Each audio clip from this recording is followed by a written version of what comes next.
Hey guys, welcome to Film Learning, the show dedicated to learning some filmmaking and learning good.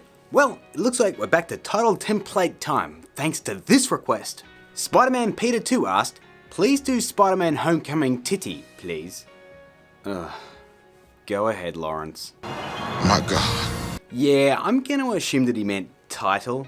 In fact, I want to assume that.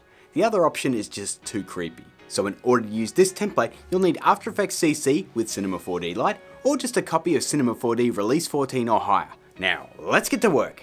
Okay guys, so here we are in After Effects, and before we get started, I just want to show you the final preview of what the template looks like.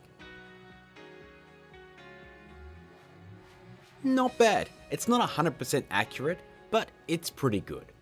So as you can see over in the project menu, we have ourselves a Cinema 4D file called Spider-Man FLHC.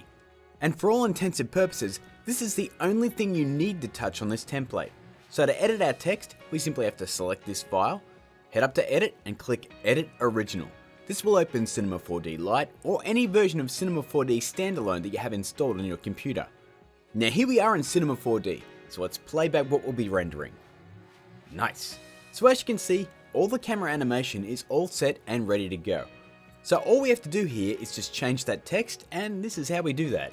Just come over here to the Object Manager, click the drop down on this extrude NURBS that says Edit Text, and we'll find our reference text called Type Your Text here.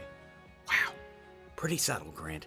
So if we head down here, you can see I have Spider-Man typed. So let's change that to say Spider-Pig.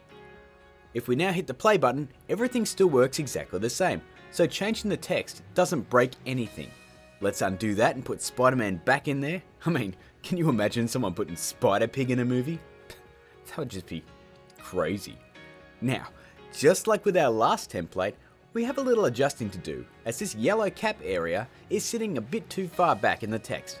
So in order to bring that back up, we need to make the text editable by clicking this button right up here. Then we're going to head right back over to the Object Manager, find our text, and drop down its hierarchy by hitting this plus symbol right here. You can then see we'll find our cap, and we're just going to move it forward until we're happy, like so. Nice. Now just a quick side note guys, you can't type new text in after you've already made it editable, so make sure you know exactly what you're going to type.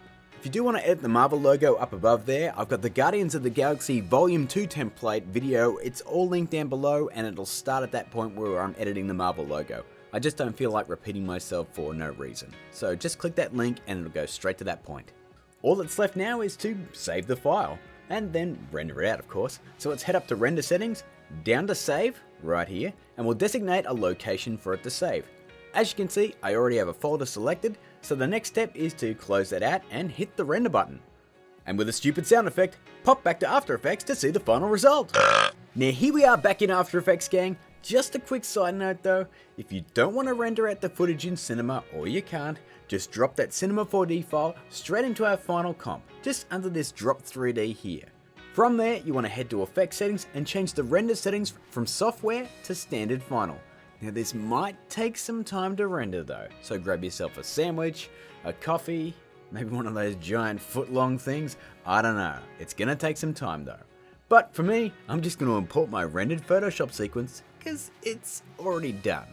And just like last time, make sure import sequence is checked right here, and then make sure in the project settings that it's imported at 24 frames per second. If not, right click the footage, head to interpret footage and change it right here and click OK. Now here's the awesomely easy bit, gang. If you aren't changing the Homecoming title below, all we have to do is drop our Photoshop sequence below this marker here, and we're done. Let's check out a preview. See, it's all done. But say you do want to change it. Well, that's easy too. Just highlight the text and type whatever you want. If you don't want to use that Spider-Man logo, that's fine. Just turn it off, or you can just move it into whatever position you like, as it's supposed to be replacing one of the letters you type, like an O, or it might even be an A. Now once you're done with that typing, you may want to adjust, say, the first and last letters to match the actual Homecoming title, but this is merely a cherry on top, guys, and it doesn't really need to be done. But in the end, what you're left with is this. Add up all those steps and you'll get something like this.